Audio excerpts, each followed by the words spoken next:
If anybody here would like to get a copy of this, a transcript of this, you can. But guess what? It's not free. Because it's what? Business. And if you want a copy of this lecture after it's edited, guess what? It's not free. Because it's what? Business. If Allah can call us to do business, we can also do business with each other. Alhamdulillah wa kafa. والصلاة والسلام على أشرف الأنبياء صلى الله عليه وسلم وعلى آله وأصحابه وأزواجه ومن والاه وبعد فإن أصدق الحديث كتاب الله وخير الحدي حدي محمد صلى الله عليه وسلم وشر الأمور محدثاتها وكل محدثة بدعة وكل بدعة ضلالة وكل ضلالة في النار. أيها الإخوة الكرام وأخوات السيدات السلام عليكم ورحمة الله وبركاته. That many Muslims are not aware of this, but the longest verse in the Quran is in Surah Al-Baqarah, the 282nd verse. It is the longest verse of the Quran, longer than Ayatul Kursi. And in it, Allah subhanahu wa ta'ala is specifying, clarifying, codifying issues relevant to business, transactions, debts, and the protocols of commerce. The longest verse in the Quran. So you know, in the arrangement of the Quran, it must mean that it is a very powerful verse. However, unfortunately, most Muslims did not hear any perspective on that verse. And in most masjids and in most religious circles and in most khutbatul Jum'ah, most Muslims did not hear from the khatib or from the scholar or from the teacher or from the preacher an extemporation on this topic. As a result of that, when you don't take into your body certain vitamins through the natural intake of food, we develop something called a what? Excuse me? A deficiency. So if you have an inclination towards deficiency because of the foods that you eat or the environment that you're living in, you have to take something called supplemental medicine. Right? Today, we Muslims, because of deficiency in this issue, we have to take supplemental information. And that's what I'm going to deliver to you tonight. I'm going to give you a pill to take tonight, which will help you restore or replace something which is deficient in our intellectual or spiritual diet. I will not recite the entire verse because it's not necessary, but it is the verse, chapter Baqarah, the 282nd verse. Everybody can go home and read that. Those who are holding the Quran, review that.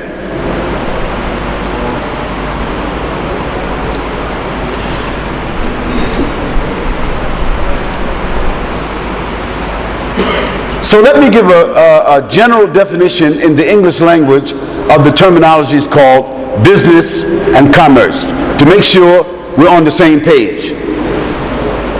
Business means anything that keeps you busy. You know, busyness. Anything that keeps you busy, anything that keeps you occupied, anything that keeps you connected is called busyness or business. It happens to be one of the favorite occupations of all human beings, whether they are buying or selling, whether they are producing or consuming. It is one of the preoccupations of the human being, which Allah subhanahu wa ta'ala have created them for. Commerce means the social interaction between two individuals or two entities or two companies or two countries. Commerce. Other terminologies that come is trade, buying, selling, and transactions. Now let us listen to a few Quranic terminologies within those two categories. The first one is called ishtara.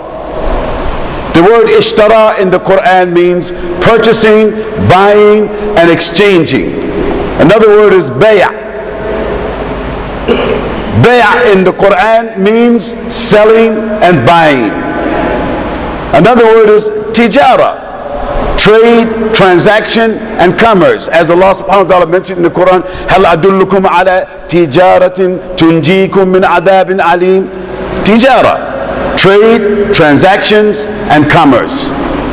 Another word that comes in the Quran indirectly is the word fulq. And fulq means the ships on the sea carrying passengers and commodities for trade and other beneficial things. Another word is kail and wazan. This means measuring and weighing commodities or things for trade and commerce. Another word is sayyara, to move, to set out, to travel, or in the case of the planets in the heavens, to orbit. Business-related words have been used in the Quran more than 127 times. How many times? More than 127 times. The name of Muhammad sallallahu alaihi wasallam does not appear 127 times. The names of any prophet does not appear 127 times. But terminologies dealing with business and commerce comes in the Quran 127 times, which suggests the intrinsic importance and significance of business in the social affairs of human beings. There are also hundreds of authentic ahadith which deal with the ethics and the principles of business, which further supports evidence that business and commerce are like the veins in the body which provide the lifeblood of the human beings. Looking to the seerah of the Prophet ﷺ, because the word seerah, it means a picture, it means a portrait, or it means a snapshot. Seerah. Looking to the seerah of the Prophet ﷺ, that means his evolutionary biography. What took place before him and what took place right after him. This is considered to be, in Islamic terminology, the seerah. Looking to the seerah of Rasulullah sallallahu alaihi wasallam, I want to mention the names of Abdul Muttalib, who was his grandfather. He was also the patron of Mecca. He was also one of the biggest businessmen of Mecca. This was the grandfather of the Prophet ﷺ, Muttalib. And we have to mention his elder son, whose name was Abu Talib. He never took Shahada. But hardly anyone earned the kinds of reward in taking care of and protecting and following the Prophet ﷺ, even though he never became a Muslim. Abu Talib. And he also was what? A businessman. And the Prophet ﷺ learned the arts of business from his uncle, his non-Muslim uncle, Abu Talib. His first travels outside of the Jazira al-Arabiya, his first travels in doing business was under the supervision of his uncle Abu Talib. The Messenger of Allah sallallahu alaihi wasallam was also a businessman. His father, whom he never met, His father, whom he never met, was also a what? Businessman. He was doing trade when the Prophet ﷺ was born, and in one of those trade trips, he died.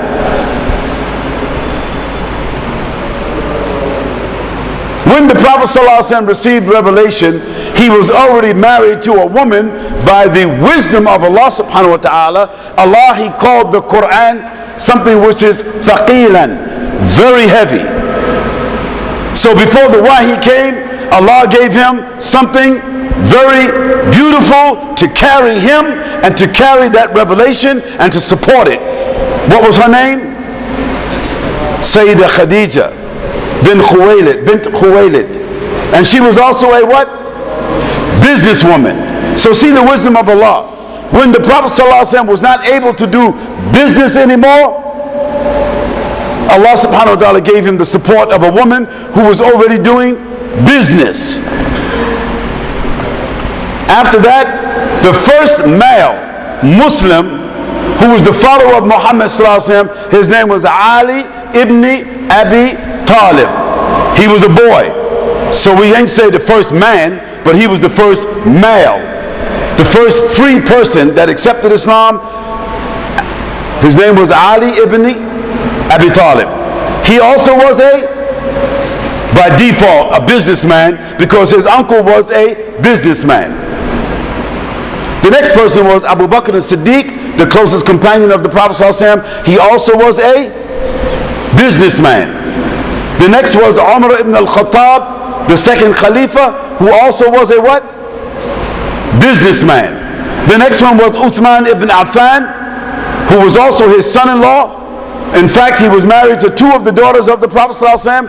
His nickname was Dundurain. He also was a what? Businessman. Then we got Abu Sufyan. Although he came into Islam after the Fath al-Makkah, Abu Sufyan was the governor of Mecca and one of the biggest businessmen of Mecca. After that, it was Khalid ibn Walid.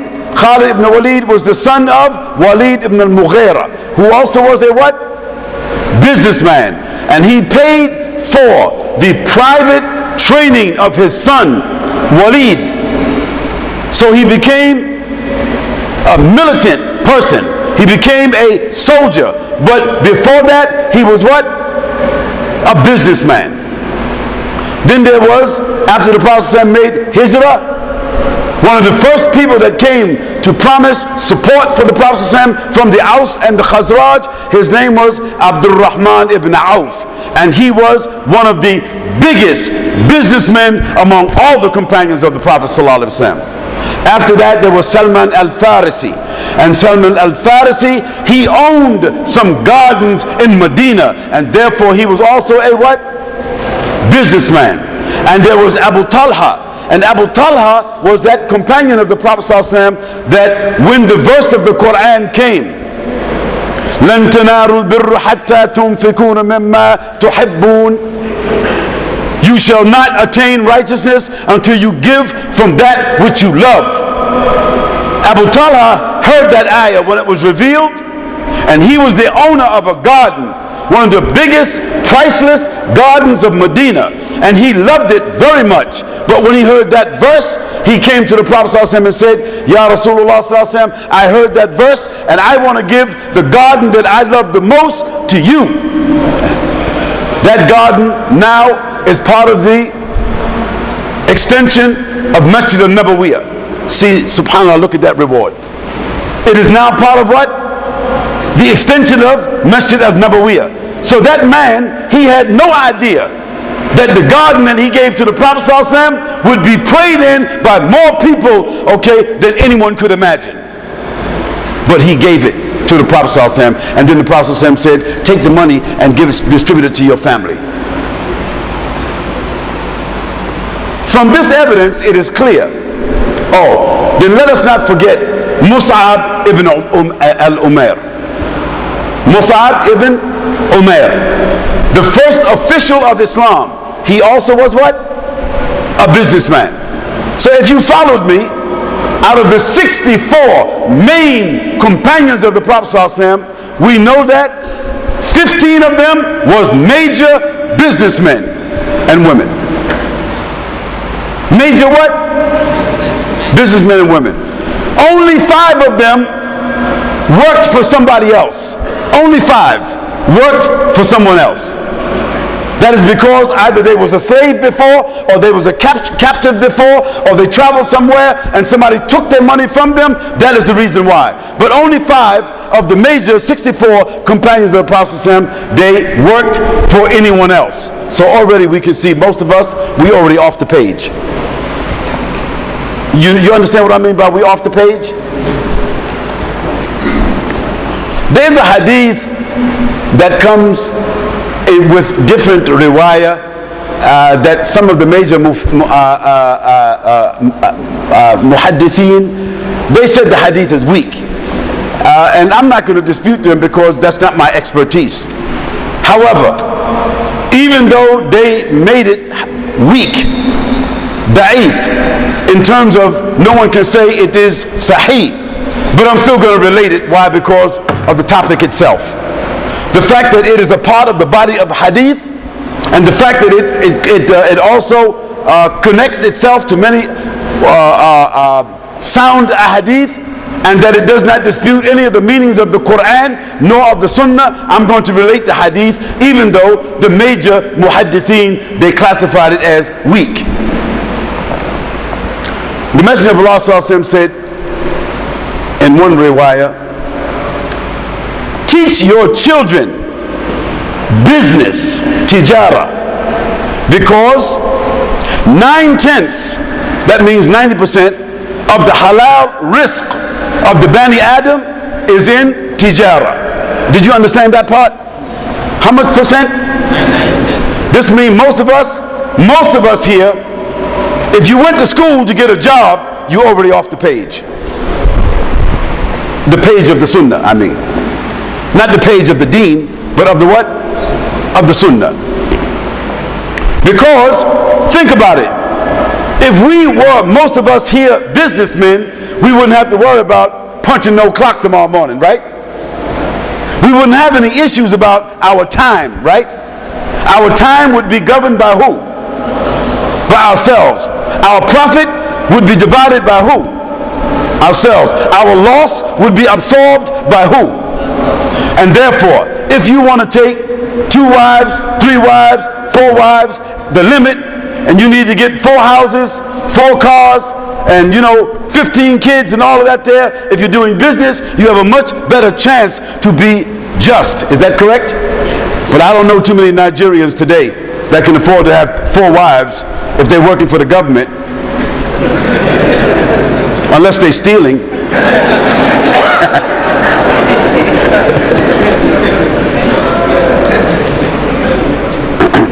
No pun intended. I could have said the same thing in America, so I don't want anybody to think I'm picking on Nigeria. From all of this evidence, brothers and sisters, we need to understand that business is the core of our life. It's not like off to the side. It's not something which is a nafila. It is the core of our life. Everything we do stems from business.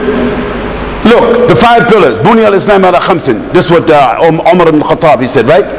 Bunya al-Islam ala khamsin. So say, okay, shahadati an la ilaha illallah. You don't have to have no money to take shahada. Wa anna Muhammad Rasulullah sallallahu alaihi wasallam. You don't have to have money to say that. Okay, the next is what? Wa aqimus salat, right? But if you want to build a masjid to pray in, a little masjid or a big masjid, what you got to have? Huh? Money. Or the Prophet ﷺ said, the earth is a mosque. But it doesn't mean that you're going to find shade, doesn't mean that you're going to have protection, doesn't mean that you're going to have water, doesn't mean that you're going to have a nice place to sit down, or that it's going to be protected, or that it's going to be secure. So obviously, having a masjid is mustahaba. Is that correct? That means it's also mustahaba for us to have what? Money. So that's the second pillar, right? What's the next pillar? Wa ita zakat. in order to pay zakat, you have to have wealth. Whoever doesn't have wealth, you don't pay no zakat. That means you cannot fulfill that pillar, and you will be exempted. So to pay zakat, you have to have what? Money. So that's 2, right? No. Then the next is, 3 is fasting. So fasting in the month of Ramadan. So you don't have to have money, but when you break your fast, either you got to eat somebody else's dates, or you eat your own dates. In order for you to buy some dates, you got to have what? Money. So that's 3, right? Okay. And if you ain't got no money, Allah subhanahu wa ta'ala says, Al-Hajj man istata'a ilayhi sabila, right? So that means you can't make no Hajj off of no haram money. You got to make Hajj from your wealth after you paid off or made arrangements with whoever it is that you owe money to. Is that correct? So only people making Hajj is those who have access to surplus money. That's 4, right? So that means that if you don't have money, it's going to be very difficult for you to fulfill anything other than the Shahada. That means this deen was built and tailored for people who have wealth. Is that correct? Then Allah mentions, وَتُجَاهِدُونَ فِي سَبِيلِ اللَّهِ بِأَمْوَالِكُمْ وَأَنفُسِكُمْ. He made it clear, you cannot make no jihad with yourself if you ain't got no money. Because even if you say I ain't got no money, but I'm ready, somebody got to spend the money to give you weapons, to give you food, to give you a mount, okay, to give you bullets, to give you whatever you need. You got to have some what? Money. And even the Messenger of Allah sallallahu alaihi wasallam, when he had to go out and fight jihad, the angels did not come from the sky and bring gold and silver down to him. He had to do what? He had to ask for what? Money. I just want to make sure we're on the same page. I make sure we're on the same page, we're in the same deen. We there, we together? Okay, let me keep going. The historical evidence further illustrates that the phenomenal spread of Islam in the 1st century, the 100 years after the Hijrah, when nearly 65% of the known world was under the Khilafah.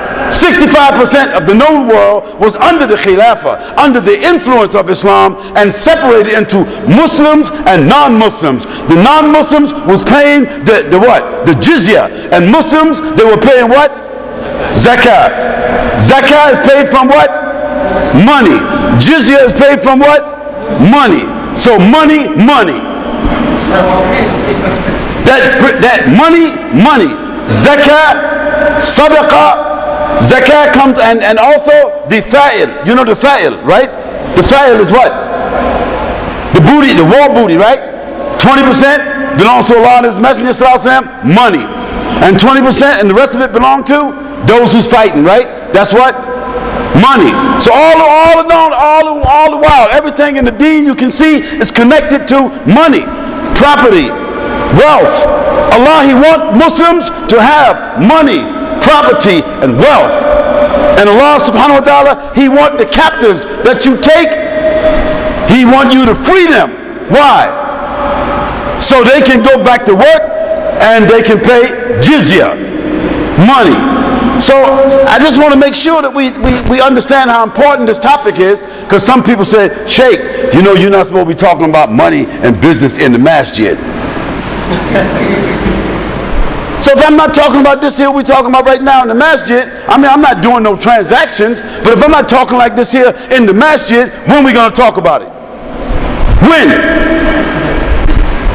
What, in the car, in your house, outside there in the middle of the field, inside the universities? That's why today Muslims don't have no money, but the Kafirs, they got money. We got to bring the discussion of money and property and business and commerce, we got to bring it back to the masjid. So every single day, every Muslim and child is thinking about the issue of wealth, where it comes from. Because all the ahadith of the Prophet, he said, you know, when one of you dies, everything stops except 3 things, right? What's those 3 things? Sadaqatun jariyah. This comes from what? Money. Ilmun yantafi'u bih. So knowledge which you gathered from somewhere, somebody had to teach you, You had to travel somewhere, you had to live somewhere, you had to buy some books, so therefore it is also attached to what? Money. And what's the last one? Waladun salihat. So how you going to have a righteous child if you ain't took care of them? So that means what? Money. So Allah subhanahu wa ta'ala says, Masna aw thulatha aw ruba' ma taba lakum. But it requires what? Adl. That you have to be with them what? Adl. And another scholar said that it requires three kinds of things. Mal, Mukh, and Moya. The three M's.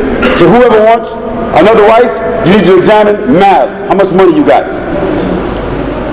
You need to discuss Mukh. How much patience, how much understanding, how can you control? If you can't control your wives and your children from your mind, you ain't going to control them with nothing else. So the man who wants one wife or two wives, he needs money, he needs a good mind, and he needs water in his back. MMM. Mal, Moya, and Mukh. Keep that in mind. And the sisters is going to remind you. The historical evidence further illustrates that the phenomenal spread of Islam in the first century, 100 years after the Hijrah, nearly 65% of the known world, the major element that we can say to this spreading of Islam, it was not war. It was not war. It was what? Business. Let us look at the example of two countries. Let's look at the example of Malaysia. Malaysia is the most populated Muslim country in the world. 98% of everybody in Malaysia is what? Muslim. Malaysia got more Muslims than any other country in the world. Malaysia was not occupied, Malaysia was not invaded or occupied by the Muslims. Malaysia was visited by 150 Muslim merchants. You need to look at the history and find out that those merchants wind up marrying the daughters of the Malaysian king and his people. As a result of that, doing business and marrying their women, this is how Malaysia came about to be the Muslim country it is today. That is through what? Business. Muslim business, Muslim businessmen, Muslim businesswomen, scientists, travelers, scholars, industrialists, humanitarians, sociologists, military strategists, entrepreneurs, intellectuals, and medical professionals were at the very core of the 7 profound civilizations that came about as a result of the Quranic phenomena. A period of 1,000 years which literally changed the entire world. The core of that phenomena was what? Business. These 7 civilizations gave the world the products and the services, the universities and the institutions which were established and flourishing when the whole world of Europe was steeped in backwardness and what they called the Dark Ages. They called it that. The Europeans called it the what? The Dark Ages. While Muslims had 7 flourishing civilizations, the Europeans was living like animals, wearing animal skins, and they was in the Dark Ages. They didn't even know how to take a bath. They didn't have no perfume. They didn't have no soap. They didn't have no lights. They didn't even use water until they met the Muslims.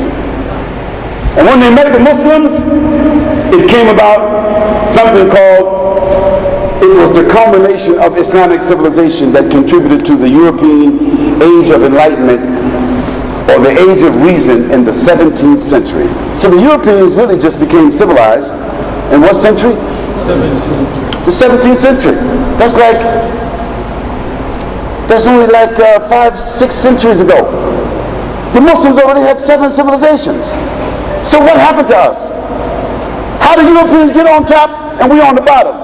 How they get all the nice roads and all the buildings and all the industry and all the products and all the services and all the powerful governments and all the resources? How they get that? And we wind up on the bottom broken down. How did it happen?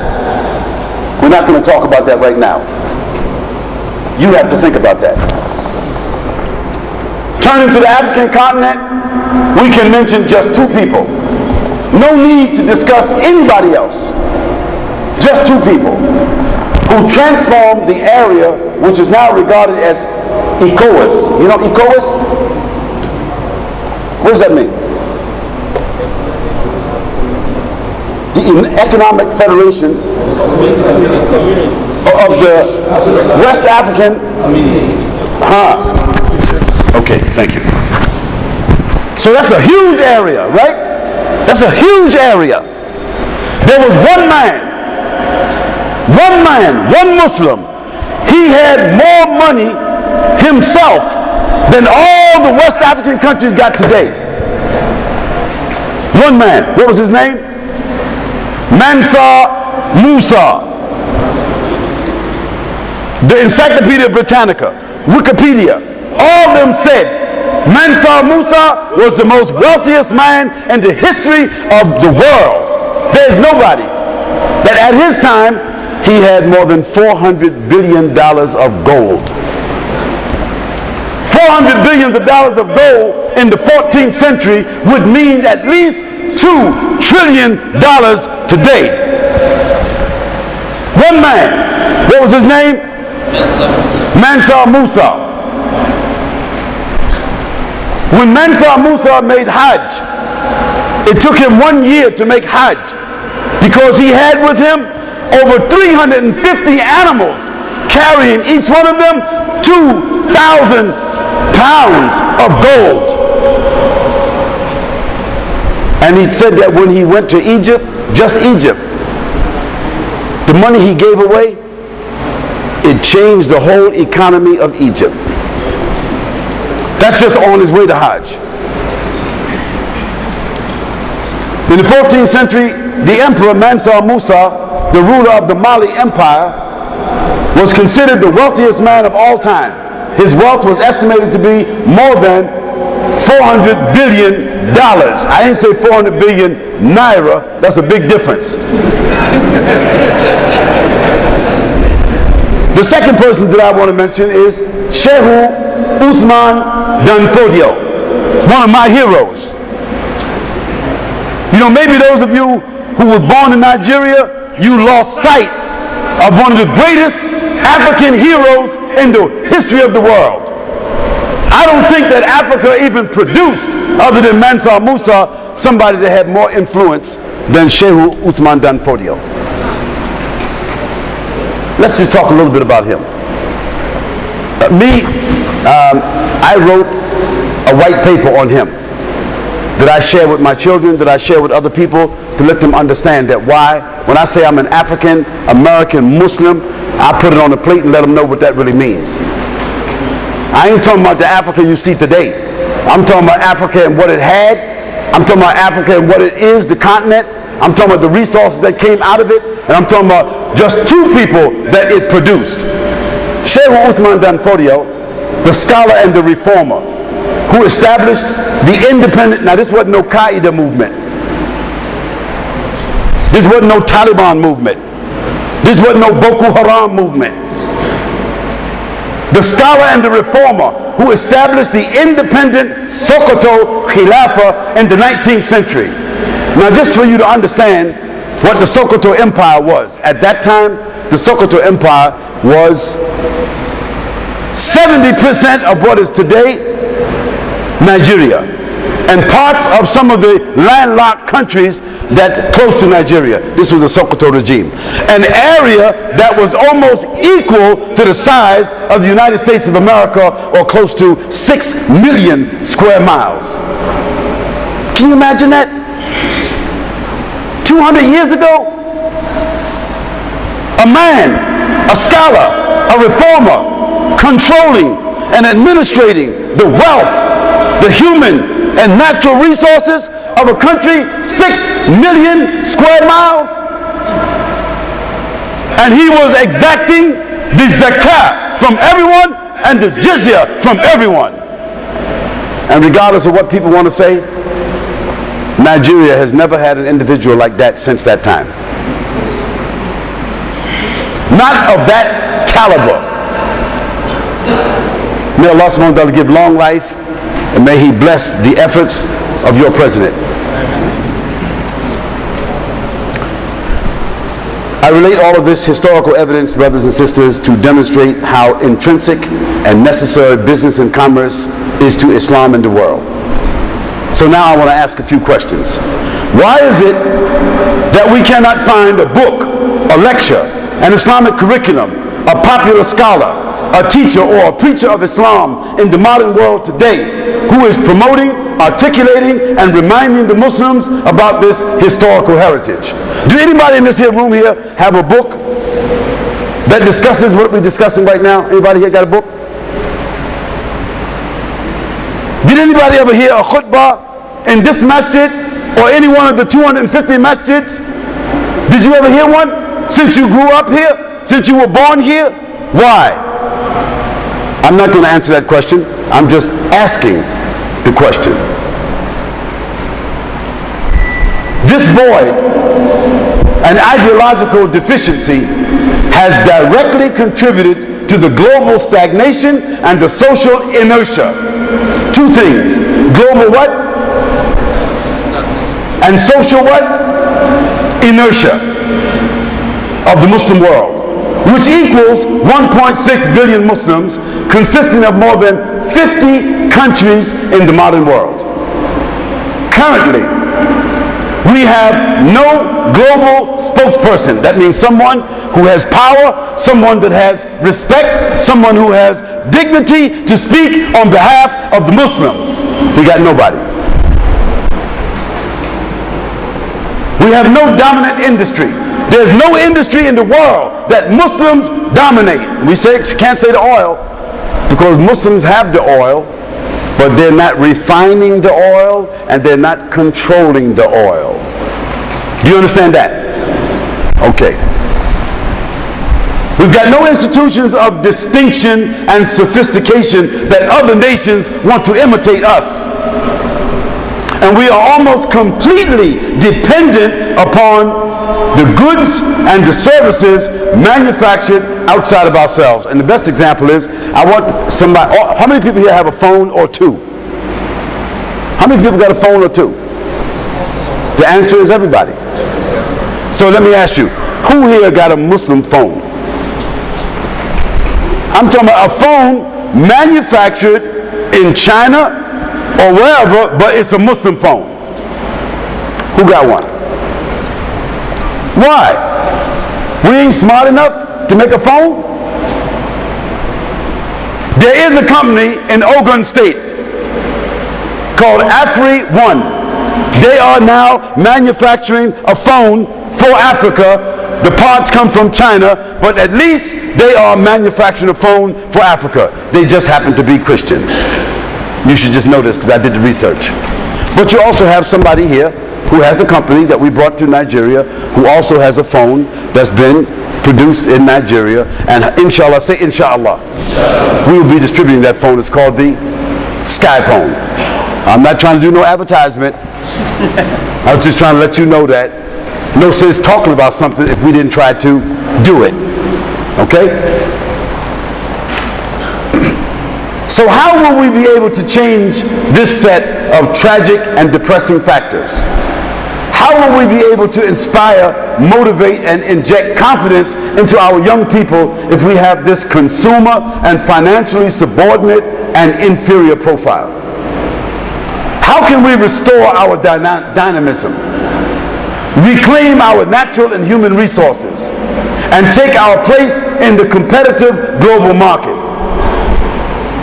It can only be achieved if we revive our sense of business and industry. What's that statement? What's the answer? It can only be achieved if we do what? Revive our sense of business and industry. Dear brothers and sisters, there should be a committee for business development in every Islamic center, and we have to be part of the Chamber of Commerce in our local municipality. So I'm making a suggestion. If you do not have a business and commerce committee here, you should make one. So all the business people and whoever want to do business, whoever want to learn business or facilitate business, you come to the business committee in every Islamic center. Thirdly, every Muslim businessman, including those that belong to that committee, should also belong to the what? To the Chamber of Commerce, because they have one in every city in the world. Our students must learn the religious sciences side by side with academic and occupational trades. We must encourage all of our university graduates to complete a business plan before they graduate so that they will never be unemployed. Because there's a statistic I want to give you. 63% of all the university graduates in Nigeria, they remain unemployed for 2 or 3 years before they get a job.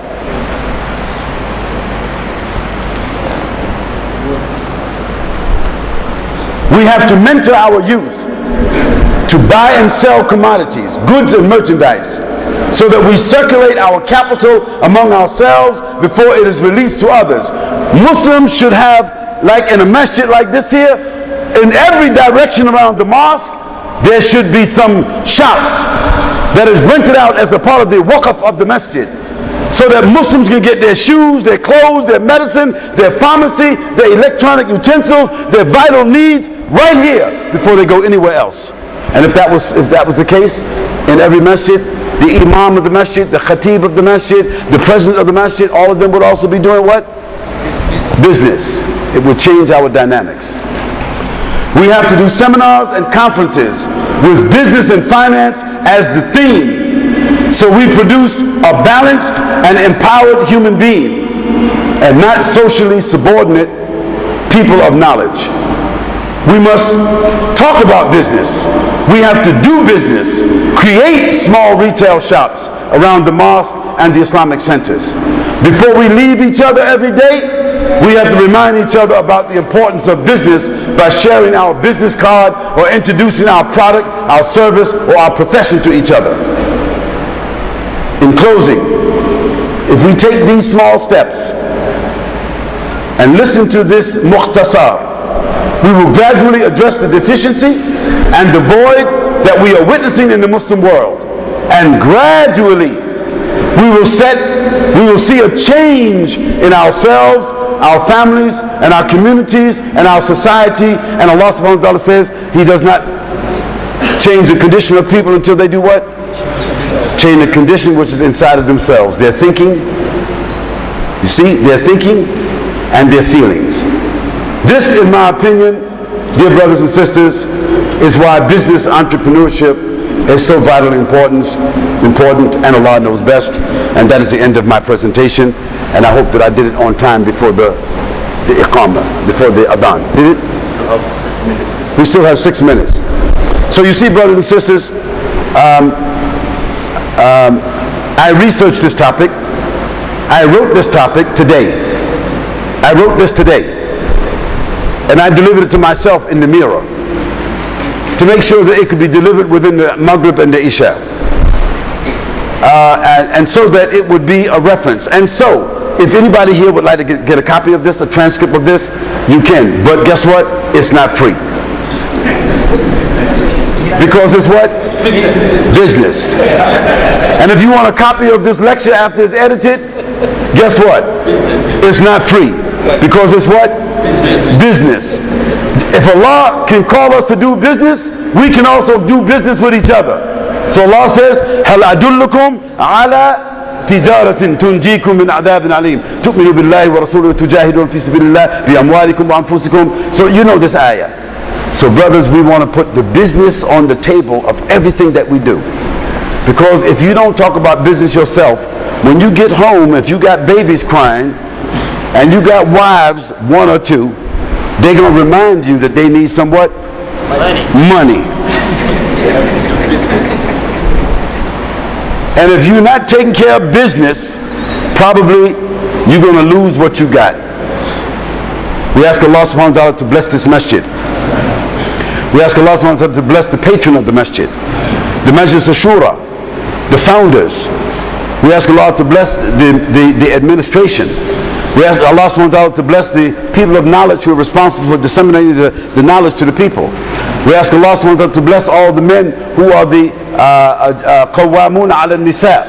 We ask Allah to bless the women who take care of our houses and they keep our secrets and take care of our children. And we ask Allah subhanahu wa ta'ala to cause all of us to be more cognizant about this deen and to be prepared to invest something more in ourselves, so therefore we can invest more into the deen. وأقول قولي هذا وأستغفر الله لي ولكم يا الله غفور رحيم برحمتك يا أرحم الراحمين.